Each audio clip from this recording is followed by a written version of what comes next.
పసుపు తాడు ఒకటే మహాభాగ్యమై బ్రతుకుతుంది పడతి పతే లోకమై. మగని మంచి కోసం పడే ఆర్తిలో సతిని మించగలరా మరే ఆప్తులు.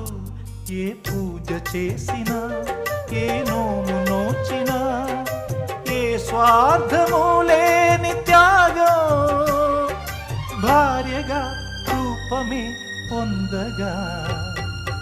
అపురూపమైనదమ్మ ఆడజన్మ, ఆ జన్మకు పరిపూర్ణత ఇల్లాలమ్మా.